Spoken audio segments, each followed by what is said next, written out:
which is so the Jamarat. There's many. It's really well organised now.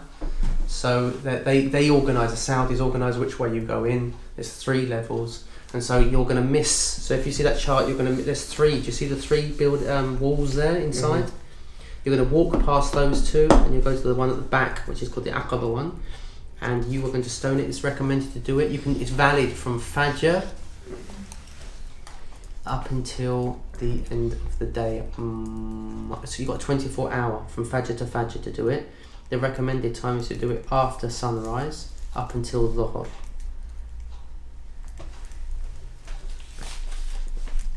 But it's, as I said, that's not, I don't think there'd be a complication there. And so you'll go to the last one. You have your right side on the left side facing Mecca, the right side facing Mina. You'll have your stones between your 2 fingers like this. Bismillahi Allahu Akbar. Bismillahi Allahu Akbar. You're not supposed to throw it. It's supposed to be as if he's pitiful. He's not even. So it's like that. Okay, as if you're spiting the devil. The reminder here is like, when Ibrahim alayhi salam was tempted by the Satan to go back on when he was taking his son after the dream. So the Shaitan tried to put him off. So it's like as if I'm not going to listen to you, and so it's as if like basically Allah give me the strength to overcome those whisperings and those suggestions. So this is towards the pillar, but obviously you're not. Now you're good. You're supposed to aim down. You're not supposed to hit. You're not. The aim is not to hit this. Mm-hmm. The aim is to get it in the hole. Okay, so you still have to get fairly close to it. Yeah, they're recommended to be about 3 to 5 meters close. Okay. Okay, so you just need to make sure that it's gone in. Okay. Okay, so always have a few more stones. Don't just take your 7. Have a few, so you do that. You can't appoint a proxy unless you can't do the stoning, and that means because there's wheelchairs available. If you can go in a wheelchair, you need to go in a wheelchair. Okay. Because of what happens is a lot of the sisters as well, their feet start killing them. And they say, "Oh, I can't do it." And she goes, "Ahmed, please do it for me." You can't have mercy on her. Yeah. Even if she starts crying. Because you've got a 24-hour window there, if need be. And so if you're just rest up, just go to Mina, rest up. You don't have to do it straight away. A lot of people say if they can't do it, they get somebody else to do it. They just say. Yeah, it's very common, and it's actually that's a problem. So if you can do it, you've got to do it. And so if you don't do and you've got a real reason not to, that's a done. Yeah. For each day. Yes, it would be. So you want to. So yeah, if you can't do it, just relax. You've got a 24-hour window to do it. The Shafi'i's position is that even if you go over that, as long as you do it the next day. So there's huge flexibility if you need to do it. So don't panic yourself about it because you feel the rush of the crowd. You feel I've got to do it with everyone, but you don't have to. So you let me just make sure I've covered everything there.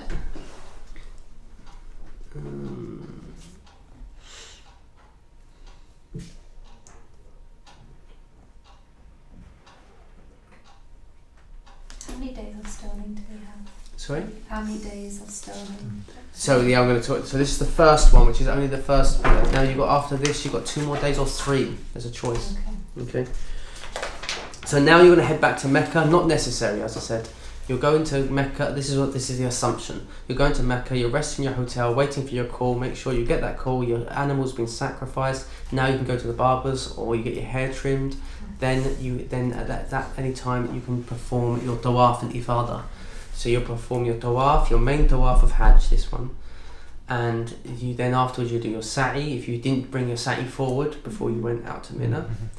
And then you are now completely out of the state of Ihram. It's sunnah to go back to Mina and pray Dhuhr, but some people don't do that. Some people are so exhausted and they've been roughing it, they just want to go and have some food in a restaurant and chill out.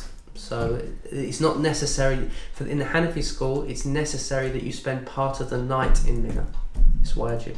So if you don't do that, there is a, so that's the other schools. So let me just clarify that. It must be after Fajr, Sunnah to throw Bismillah. You can do it up to the...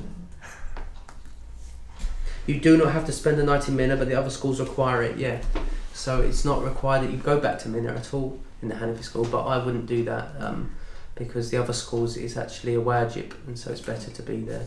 And for you guys, I don't know if you've still got but you'll still have your belongings in your hotel up there anyway, so that's not an issue for you whatsoever. The thing is, if you're feeling really exhausted, you can delay the tawaf anyway. You can delay the tawaf, you can do it the day after, up until, in the Hanafi school, you have to do it within the days of Hajj, which is either the 10th, 11th, 12th, 13th. You've got to, before sunset on the 13th, you've got to get your tawaf and sa'i in.